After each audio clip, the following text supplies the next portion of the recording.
Okay, well, I better stop dancing. Hi, everyone. Ann O'Connell with OC Publishing here, and welcome to the author journey. I am so excited today, and I've even got like my sparkly top on. And if any of my family is watching, they will know the significance of this. This was one of my late mom's favorite tops. And the reason I'm wearing it is because what we're talking about today, the adaptation of a book to a play, a book called Sweet Ride. As I read it, I was grinning from ear to ear because it reminded me of my mom and her sisters and the antics they would get into. So that's just my little sort of personal shout out, memory of mom, wonderful book. And, we have so many, common history and background to talk about. So today we have both the author, Anne Barry of Sweet Ride, and the playwright, Laurel Darnell, who are going to chat with us. So I'm going to tell you a little bit about each of them. Following a career in healthcare, Anne found time to read and write for pleasure. Not long after retirement, she founded the Ladies Literary and Libation Society Book Club. Boy, that sounds like my kind of group in her community. From there, it was a natural stretch to join writing groups where she met kindred spirits. The supportive environment was critical to her writing the story of the 10-day bicycle trek her mother and aunt and their two friends made to PEI in 1943. The story was published in 2017 by Windywood Publishing of Hubbard's. Since then, Sweet Ride has enjoyed a certain popularity amongst locals, morphing into an annual bicycle event until, of course, the COVID pandemic ended that. A video interview with an 11-year-old for his heritage project on the history of the bicycle, a heritage award from the Mahone Settlers Museum. The actual award, sadly, was preempted by the pandemic, but now this little wartime story has become the inspiration for a musical play. Though this is her one and only published book, Anne continues to write for her own interest, turning to fiction with a quasi-speculative fiction that she prefers to call comparative reality, in a series of tales with a 64-year-old quirky protagonist who uses unique talents to find that which is lost in this world and the next. When she's not writing, Anne leads an active life in Mahone Bay, near the place where the bicycle trip began. If you haven't been to Mahone Bay, I highly recommend it. It's such a beautiful spot. It's iconic on the south shore of Nova Scotia. Playwright Laurel Darnell has acted in many productions in Chester, Mahone Bay, and Lunenburg over the past 20 years. She has played Evelyn Richardson in �奧𝐾𝐿 and Light, and the widow in The Good Doctor, which is one of my favorite shows, as well as performing in 5 original shows with Other Women Theatre Collective. Adapting Anne Barry's book Sweet Ride for the stage was a 3-year labor of love with her husband, Reed Campbell. Well, let's learn a little bit more about that labor of love from the author and playwright themselves, Anne and Laurel. Oh my goodness, welcome, welcome, welcome. You guys look great. It's great to have you. You look beautiful in blue. Oh my goodness. You all got the got the memo. We're all in blue. Well, welcome to the author journey. And I know now is a very busy time for you both because we're in the last week or so of prep. So how does it? 10th is when we open. So, yes. Yeah. So how does it feel, Anne, to watch this all unfold? I would say it's a bit surreal. It's been a long time. And they've kept me apprised of all their progress. It's almost unbelievable, though, to have this. This little book is just the story. It has taken on a life of its own, and now it's a musical. Oh my goodness. Well, and as I was saying earlier, it really did strike so many chords with me. So talk a little bit about why you felt the need to write this story. So, I mean, it's obviously a historical nonfiction. So based on this very, very real story. It was never meant to be published. I started it simply because in my getting a little bit wiser in my older years. I wanted to make sure that some of the things that were important to the family were carried on for successors. So I wrote this with the intention of having it on the internet so they could take it off in whichever format they wanted. During that time, I was a member of some writing groups, but one of them was the Hubbard's writing group, and Pat Thomas led that group, and she encouraged me. And so we ended up publishing it. And you know, I guess as they say, the rest is history. It just went off like a little lion. I ordered 150 copies to begin with, because I didn't think anybody would be interested in it. It got 15 extra copies, you know, extras. And in the end, I sold 123 at the launch. What? At the launch? I remember the launch. There was a lineup snaking through the Mahone Bay Center. Yeah. That is unheard of. Wow. Congratulations. Who would have known? Wow. I'm blown away. That's one successful launch party, I'm going to say. And so I had nothing to compare it to, so I wasn't sure about that. And I'm not sure if they came for the food or the book. I still am not sure about that, but I mean, maybe it was a great day. They may have come for the food, but they left with a book. Yeah. That's incredible. And so how did this partnership evolve? So Laurel, you've been in the business of live theater for a long while, and you and your husband, you know, have collaborated. So how did you take on this project, and why? Well, Anne and I have known each other for a long time, and she knows Reed too. And we had the privilege of knowing her parents in their old years. Yeah, it was lovely. I didn't know Ruby quite as well as Henry, but we went to church together, and Ruby and Henry would sit across the aisles from us, because you always sit in the same place. Yes. And they, how funny is that? And they saw our kids grow up, and Ruby and Henry were very supportive of the church and the activities. And so, you know, it was a friendship that grew from that start. But I read Anne's book and I liked it. And I'm a bike rider myself. So when I saw what these women had accomplished, you know, even looking at that first day's ride, I thought, there's no way. Isn't that incredible? I could Unbelievable. a one-speed bike to Bedford, and they did. So that's what intrigued me initially. And then I thought I could. Well, at first I thought I would adapt it to a one-woman show, kind of a reading. And I said to Reed, who is a composer for theater, I said, why don't you write some songs for it to back me up? And he started writing. There are more songs than are actually in the show. Yes, he did. Yes. Oh, wow. So he's written 8 songs for this production. There were actually 10 written.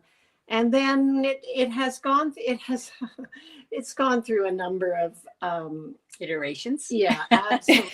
It took on a life of its own. It was a play with 6 actors, and then it's really not a musical per se. It's a play with music, because we don't sing the story, but there are these 8 songs that help tell it and support it. And so it's gone through all these different forms, and that's what happens. I mean, I don't think any play springs to the stage from its first draft, right? As it probably shouldn't.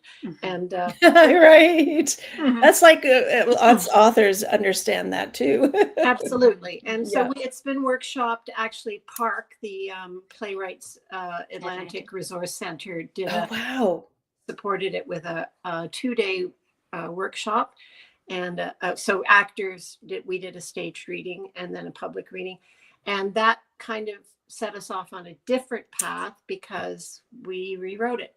There's also the logistics of putting on a show, and it's just when we found a venue that wanted welcomed us to produce, we kind of adapted to the venue too. To that. Mhm. And, you know, I have a theater background from way, way, way back. One of my very first jobs was acting in a community theater the summer I turned 16.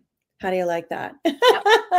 Be fun. Yeah, I want to give a shout out to the folks who are watching. Sue's popped on. Hello, guys. And Lana is joined us from Budapest. Lana. Lana! I know. Hi, Lana. I see.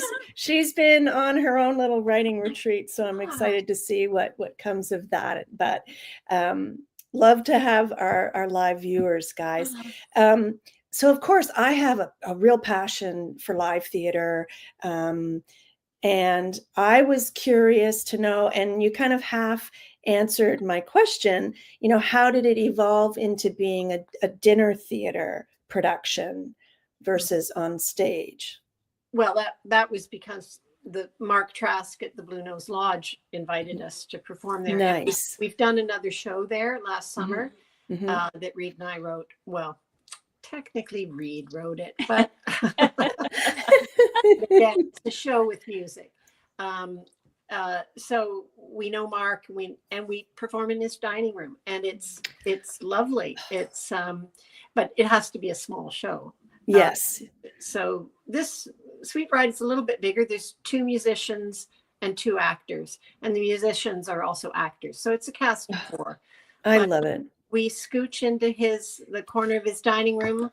40 people sit at long tables and have a delicious 3-course dinner, and we do our show with live music, and it's fun. You're right, but you're right up close and personal. I love it. It's one of my favorite ways of seeing a performance, and I am so excited about visiting the Blue Nose Lodge because, believe it or not, I grew up here. I moved away for several years and moved back home in 2016, but I've never been to the Blue Nose Lodge. So that is just so exciting. And of course, I just adore Lunenburg. So, you know, folks who are watching, you can go right to the Blue Nose. And I'm going to actually show this as well. Shout out again to Blue Nose Lodge for embracing this and inviting the production in. So let's just have a look here. As you mentioned, a 3-course meal. I'm very excited because I love eating. I love food. Well, you will enjoy his menu. I actually saw it today because it's in the program. One of the pages of the program is the menu. Yeah. We're reviewing the program, and I've actually tasted the menu. Here it is. There you go. Yeah. So the chef is Chris Ferguson. Yeah. And he's created this special menu just for the dinner theater. And let me tell you, it is the deal of the century for dinner and entertainment. And my mouth is watering as we're looking at this. It could be. Mark invited Reed and I to the dining room a few weeks ago to taste test it. So Chef Ferguson made us one of everything. Oh, wow. It around and it was very, very good. Excellent. So playwright approved. Yes. Excellent. Excellent. So let's back up just a little bit and go. You were talking about this original screenplay. And of course, we've got some comments flying in. Lana's like, I so wish I could come to this production. We will miss you. Maybe there will be a repeat performance down the road. And she loved Sweet Ride. And Sue says she's never been there either. Ooh, we're going to be lots of newbies. So I want to bring up your site, Laurel, so we can have a look at this is like such a wraparound, like big, warm wraparound hug, community hug, right? That's a nice way to say Yes, it. absolutely. Yeah. Yes. I'm feeling the energy. I'm feeling the love and the warmth. So I'm going to see if we can listen to one of these tunes. Cross our fingers that it comes across through and you were suggesting that we play postcards. That's right. And that will be Reed singing it, which he does in the show. Nice. Okay. So for those who are watching and listening, readcampbell.ca/plays will bring you to all the details about the upcoming play at Blue Nose Lodge, written by Reed Campbell and Laurel Darnell. So let's just give this a go. Sue, if you're out there, tell me if you can hear this.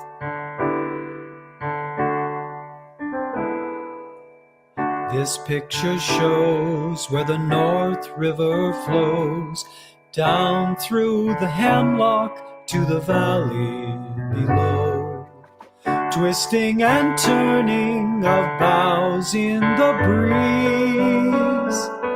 I know that you love the music of trees. And while I'm writing this picture postcard, I'm never far from wherever you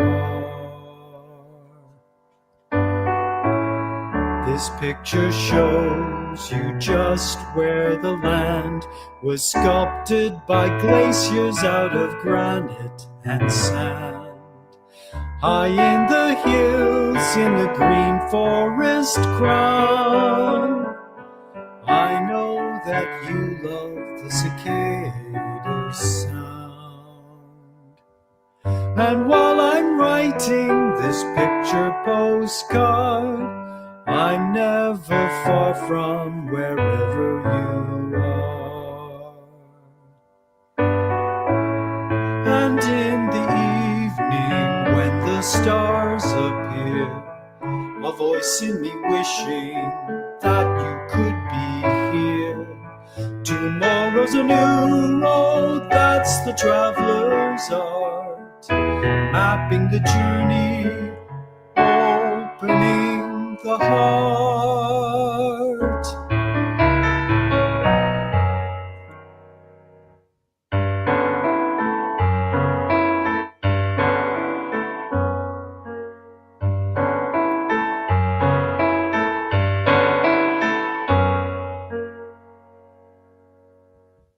This picture shows you a carnival ride, lit up like Christmas with no one inside. There should be someone on that tilt-a-whirl. There should be someone and their special girl.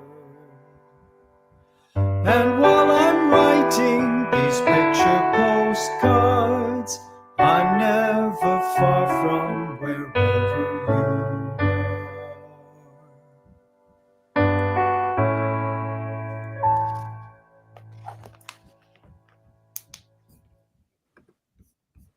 Oh, he has such a beautiful voice.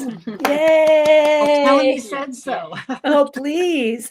Oh, my goodness. And I can't wait to see it all live. This is absolutely incredible.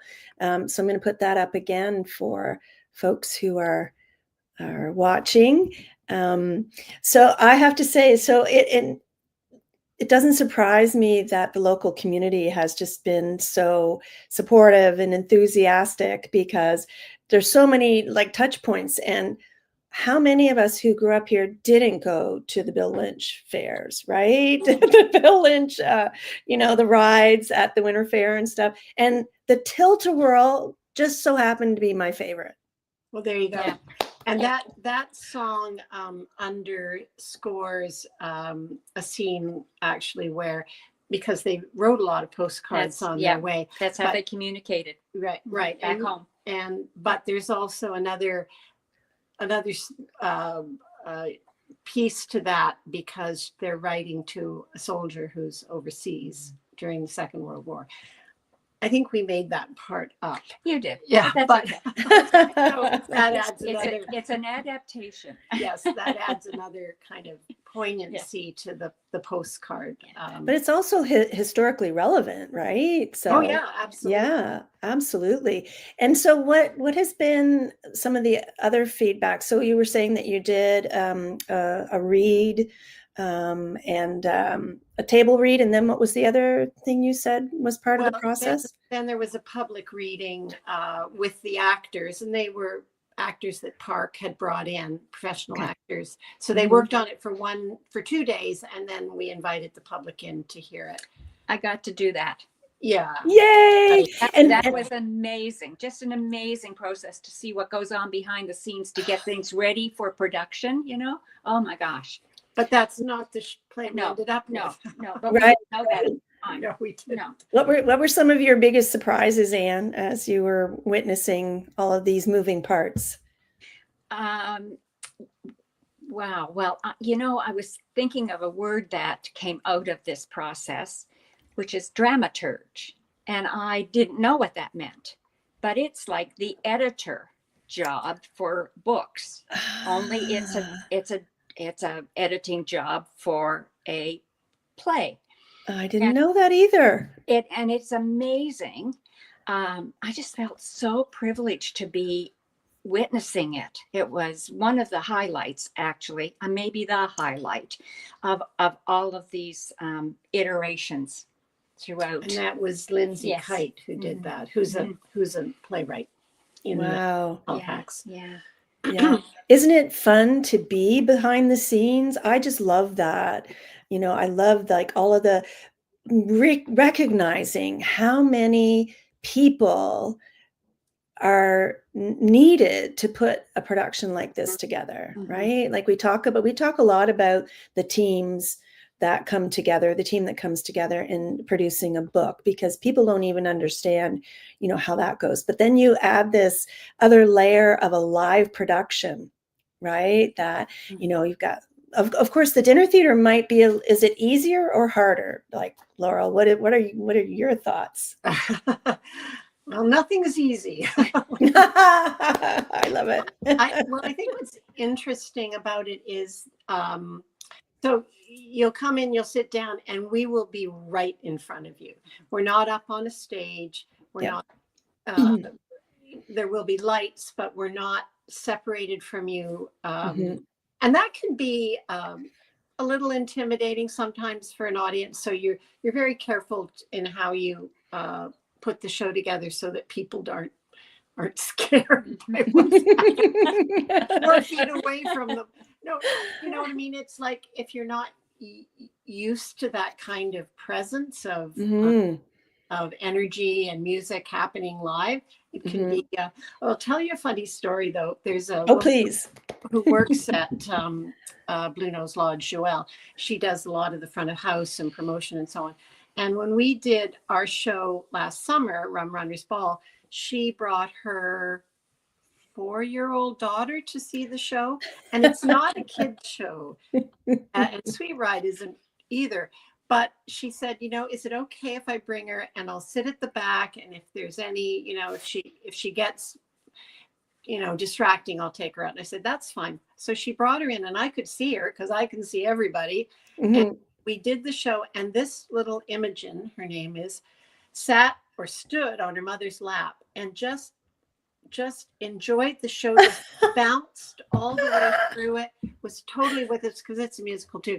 And at the end, the next day, Joelle, the mom, wrote to me and said, Imogen really liked the show. And I asked her when I put her to bed if she'd had a good time. And Imogen said, yes, I just love the circus. And I love it. Mind, she'd been to the circus. Yeah. Oh. That makes us the clowns, you know. We had entertained her, and that was what she was trying to express. So that's so amazing. I love that. And you know what? You may have just inspired a young person to pursue, you know, performing arts, or I just love that. You know, when you leave that kind of an impression, that must make you feel good. Well, it does. And it also makes you realize there's so many levels of appreciation that she just liked the color and the music, emotion, action. And I'm sure wasn't aware of the rum running history of Lunenburg County. Right. That's okay. She was taking something else away from it. I love that. Yeah. My first passion or my first like career aspiration, like when I was younger, was to be an actress. And that didn't evolve, but I'm the next best thing. I'm an appreciator of the performing arts. And I'm your very best audience member, like that you'll ever, like I will be riveted, I will cheer. So, that's equally as important, I think, as having, Absolutely. an appreciative audience, right? That knows when to be quiet. And we're always all about that. So, it's live music. There's lots of action. It's up close and personal. It's intimate. Is there anything else that you want to share for people to watch for, or? Well, just that the two. So Reed and I are both in the show. Reed's on keyboard, and I'm acting. I play Ruth, Anne's mother's sister. Who was sister. Okay. But looking back in time, like I'm me, my age, and I'm looking back at the journey and through the diary. But the two young performers in the show, Taryn Barry, who plays Ruby, and Ailey Campbell, who's the fiddle player and also is a character in the radio studio. They're new friends through this show. Taryn auditioned for the show, and she has a lovely voice, and but they're also new to theater. They've both performed a lot through their music, but not as actors. And so that's been a really interesting trip. And they're great. They're fun to work with and very enthusiastic. And that shines through in what they do. And she's so Ruby. She is. Oh, she's love that. so lively and fun and keen to do everything. And yeah. Good. Yeah. Do you get that sense too, Anne, or have you met them yet? I haven't met them yet, but I have been invited to go to the dress rehearsal. So I will see that prior to the night, the next night, the opening night. Yeah. Excellent. So just do a little recap, Anne, of the storyline for anybody who is not familiar with Sweet Ride. Oh, the book. Okay. Yes. Well, it's a story of 4 women, ages 22 to 32, 2 of whom are married. And they just decide to go off from Blockhouse, Nova Scotia, to Charlottetown to see Don Messer and his Islanders.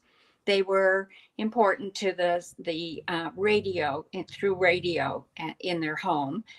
And so they decided to do that. And they came back after they made it to Charlottetown and extended their trip a few days by taking the train from Truro to, maybe it's from Stellarton to Truro, and then bicycling to Bedford and going up the number 1 highway to visit friends that were in the sanatorium because they had tuberculosis. Wow. And that's an important piece of information too, because the sanatorium isn't there anymore. The Valley Regional Hospital is on that grounds. And it tells a lot about how things were in those days, because these gals had friends, dear friends, who were being treated for tuberculosis, and they were normally living there for at least a year. And so to have people come in from home was something very special for those residents there. That's incredible. And really the resilience and the determination of these 4 women is just mind-blowing, and the things that they encounter. And so is the book still for sale? Like, where can people get a copy of the book? It's not, it is for sale. I have some, and there are books at the Book Shed in Hubbard's, Pat Thomas's Book Shed, and at Sweet Ride Cycling and the Teaser in Mahone Bay. There'll be some at the Blue Nose Lodge as well, and I have them. So okay. Do they have copies at Dartmouth Book Exchange? Yes, actually, I think they do. They probably have some left. Yes. And Sue says yes, they do. Good. And we have a quick question before we wrap up. Sue asked Laurel, when did you start adapting Sweet Ride to a play, like approximate date? I know it says a 3-year passion project. So Yeah, was that about what the timeline? Yeah, it was about 3 years ago. And, but as I said, it's gone through so many different forms. This is really its third manifestation. Oh, wow. And we've worked on it on and off really for 3 years. And the fact that, you know, we live together kind of helps. I mean, Reed and Yeah, I. yeah. Wow. Looking at Anne, but no, you know, we can, that's what he loves to do, is to sit at a piano and compose and sing. So, Oh, that's wonderful. yeah. Well, I'm very happy that we were able to give a little preview of one of the songs in the play. Yeah, And lovely. I'm Thank thrilled that you were both able, and apologize for delaying from last week. But I think we had a much more fun with me. I did have a little sneezing there. Sorry about that. But feeling so much better. And just one more time, I'll bring up how people learn more at thebluenoselodge.ca, and you can find the menu for the evening, the dinner play, and how to get your tickets. I understand that some of the performances are almost sold out, so don't hesitate. If you're watching this and it's before April 10th of 2025, there's still time to get tickets to the live play, Sweet Ride. So, ladies, any last thoughts or things to share before we wrap up? No, we look forward to seeing everyone in Lunenburg, and yeah, get in touch with Blue Nose Lodge, and they'll set you up with whatever you need. Yes, and I'm not sure if there's any availability left, but Sue and I will be staying overnight, so we're getting the full meal deal. We're going to have a blast. So You'll have a great time. It's going to be a lot of fun. And Anne and Laurel, thank you so much for joining us on the author journey today. I think this is such an exciting topic. And you know what? I'm very enthusiastic about it. So it's very hard to tell, Anne. Very hard to tell. It's been great. Thank you. Yeah, thank you. Okay, and we'll see you real soon. Okay, take care. That's great. Real up close and personal. Yeah. Okay. And thank you all for joining us on the author journey today. I'm Anne O'Connell with OC Publishing. And today we talked to Anne Barry and Laurel Darnell about the adaptation of Sweet Ride, the book, to a stage play, and covered a lot of ground. Hope you enjoyed the show, and we'll see you next time on the author journey.